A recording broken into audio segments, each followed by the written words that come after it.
இப்ப அபிஷேக் சர்மா விளையாடாத பட்சத்துல அவரையும் மாத்துறதான நியாயம் அப்படிங்கிற ஒரு கேள்வி இல்லை. எனக்கு வந்து கேம் நம்ம ஒரு ஸ்ட்ராட்டஜி வச்சு இந்த வேர்ல்ட் கப்ல போயிருந்தோம் அப்படின்னா பிரச்சனை இருந்திருக்காது அப்படின்றத நான் ஃபர்ஸ்ட் ரிவ்யூல இருந்தே சொல்லிட்டு இருக்கேன். இப்போ காரணம் என்னன்னா, நம்ம டாப் 3 பேட்டர்ஸ் வந்து லெஃப்ட் ஹேண்டர்ஸ், 8 பேர்ல 6 பேர் வந்து கிட்டத்தட்ட லெஃப்ட் ஹேண்டர்ஸா இருக்கிறாங்கன்றப்போ எதிரணிக்கு வந்து அது ஒரு பெரிய ஒரு நல்ல ஒரு வாய்ப்பா இருக்கும். உதாரணத்துக்கு வந்து டேட்டாவே என்ன சொல்றாங்க அப்படின்னா, இந்த உலகக்கோப்பையில இந்தியாவுக்கு எதிராக வந்து அதிகமா சுழற்பந்து வீச்சாளர்கள் பயன்படுத்தப்பட்டிருக்கு. ஆஃப் ஸ்பின்னர்ஸ் 102 பந்துகள் வந்து ஆஃப் ஸ்பின்னர்ஸ் வந்து பந்து வீசியிருக்கிறாங்க இந்தியாவுக்கு எதிராக. காரணம் என்னன்னா, டாப்லயே 3 லெஃப்ட் ஹேண்டர்ஸ் தான் இருக்கிறாங்க. ஸோ அப்படி இருக்கிறப்போ அது ஒரு அட்வான்டேஜா இருக்கிறதுனால முன்னாடியே சொல்லியிருந்தேன் நான், ஒருவேளை எதிரணியில யாராவது ஆஃப் ஸ்பின்னர்ஸ் இருக்காங்க அப்படின்னா அந்த ஆட்டத்துல வந்து சஞ்சு சாம்சனை மேல கொண்டு வந்தோம் அப்படின்னா ஒரு லெஃப்ட் அண்ட் ரைட் காம்போ, அப்புறம் திலக் வர்மா, அப்புறம் சூரியகுமார் யாதவ் இருக்கிறனால லெஃப்ட் ரைட் மாறி மாறி வரும். அப்புறம் பின்னாடி ஹார்திக் பாண்டியா ஒருத்தர் இருக்கிறனால சூழலுக்கு தகுந்தாப்புல தூபேவோ இல்ல ஹார்திக்கோ கொண்டு வந்தா லெஃப்ட் ரைட் காம்பினேஷன் வந்து கரெக்டா இருக்கும். ஸோ அது எதிரணியை நம்ம ஹேண்டில் பண்றதுக்கு சரியான வியூகமா இருக்கும் அப்படின்னோம். ஸோ இந்த வியூகத்தை நீங்க அணிக்கு முன்னாடியே சொல்லி இப்படிதான் நம்ம விளையாட போறோம் அப்படின்னு சொல்லியிருந்தீங்கன்னா அந்த வீரர்களுக்கு இப்ப அது பிரச்சனை கிடையாது.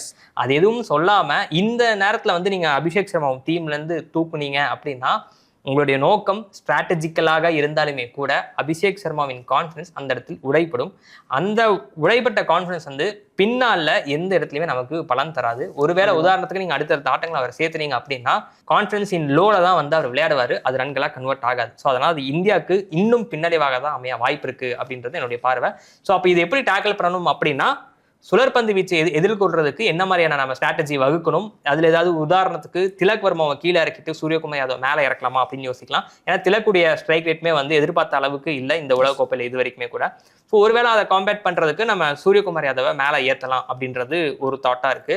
நம்ம இந்த இதுலயே பார்த்துட்டோம் அப்படின்னா வெஸ்ட் இண்டீஸ் இருக்காங்க இல்லையா, வெஸ்ட் இண்டீஸ்ல ராஸ்டன் சேஸ் ஆஃப் ஸ்பின் போடுவார். சவுத் ஆப்பிரிக்கால பார்ட் டைமா இருக்கக்கூடிய மார்க்ரம் வருவார், பவர் பிளே நிச்சயமா வருவார்.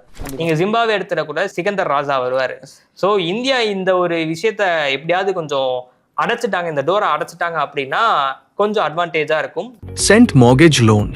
Turn property into prosperity. Interest rate starting from 8.65%. Loan amount 5 lakh rupees to 750 lakh rupees.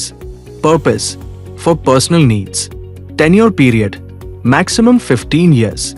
Facility term loan and overdraft.